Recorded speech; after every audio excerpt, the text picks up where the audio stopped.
Zip s'est invité à Wavre dans les salons de Bernard Deporteur, créateur haute couture. Une interview sur une histoire, une famille, une rencontre riche en créativité et en imaginaire débordant, tout en finesse.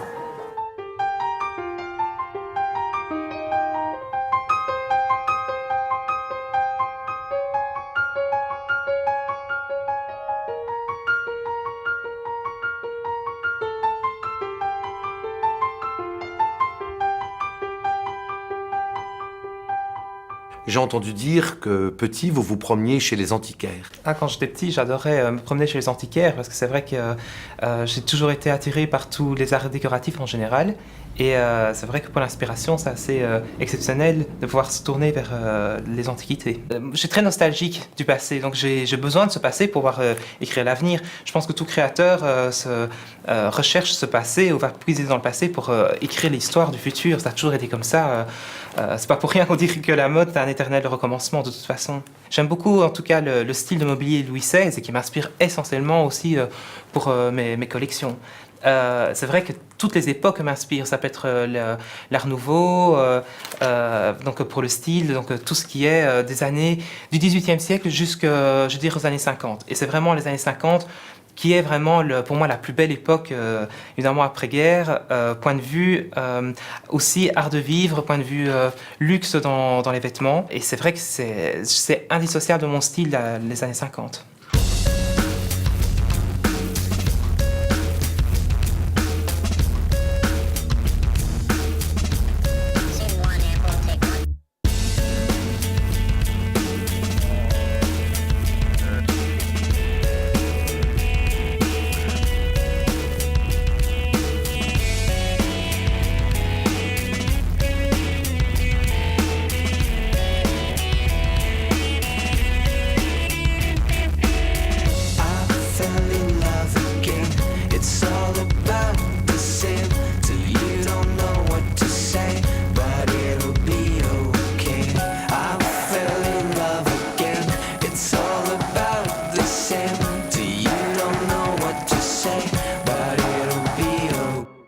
Comme formation, moi je suis autodidacte à la base, donc j'ai appris mon métier à l'âge de 9 ans, donc très très tôt. Ensuite, je suis parti à Paris et c'est là que je me suis vraiment formé à 19 ans, donc en travaillant pendant 4 ans dans les grandes maisons. Donc c'était chez Jean-Louis Scherrer, j'ai travaillé chez Franck Sorbier, chez Dominique Sirot, donc tous des créateurs qui m'ont permis vraiment de tout faire, c'est-à-dire ça allait de la création des vêtements, gérer des cabines de collection, c'était choisir les musiques pour les défilés, c'était recevoir les clientes, pouvoir se constituer son fichier d'adresse de fournisseurs. C'est vraiment la meilleure école pour moi, c'était vraiment à contre sur le terrain. Après donc ces formations à Paris, vous revenez sur Wavre et j'ai envie de dire que vous reproduisez cette première aventure parisienne, puisque vous vous sentez coucouné, entouré, une dimension famille que vous recréez ici sur Wavre. Tout à fait. C'est pour ça que cette maison me rappelle un peu les maisons, les hôtels particuliers parisiens. Et c'est vrai que c'est recommencer la même chose, mais à toute petite échelle ici sur Wavre, avec l'avantage qu'ici en Belgique, on a quand même plus de chance du fait qu'on a de l'espace, qu'on vit pas dans le même rythme qu'à Paris. C'est vrai qu'à Paris, c'est un rythme beaucoup plus soutenu.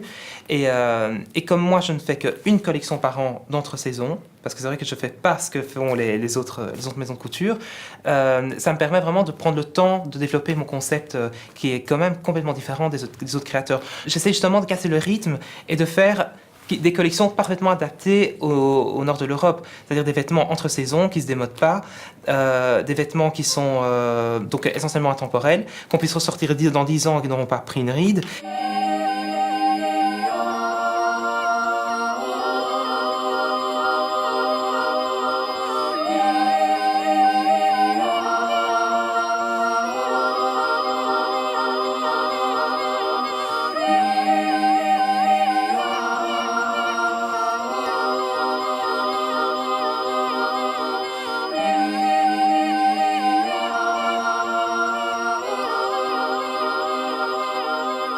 Alors la genèse d'une tenue, d'un modèle.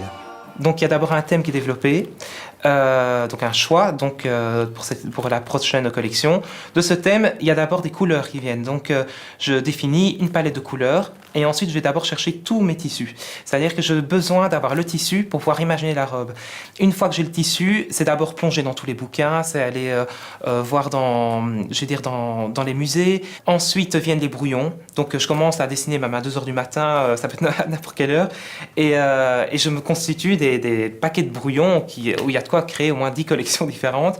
Et c'est là-dedans que je vais commencer à puiser. Mais j'ai la faculté de pouvoir mettre en 3 dimensions dans ma tête le vêtement. Je le vois bouger, je le vois tomber du tissu.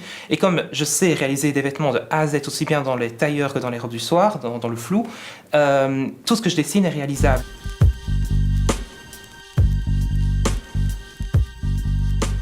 Parlez-moi de cette ville, votre ville, Wavre. Alors évidemment, ma ville natale est très importante parce que c'est vrai que c'est ici que sont mes racines.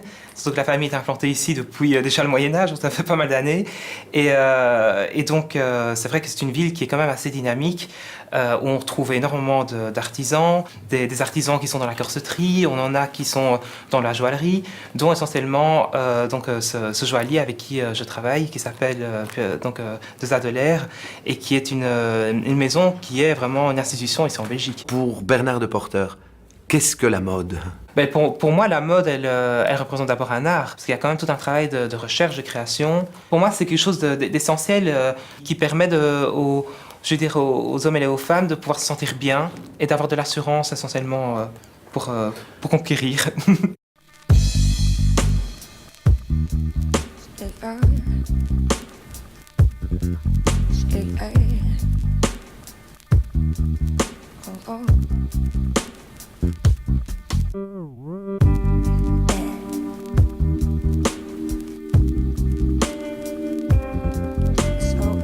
Nous quittons l'univers scintillant de Bernard de Porter sur cette question: qu'est-ce que la mode ?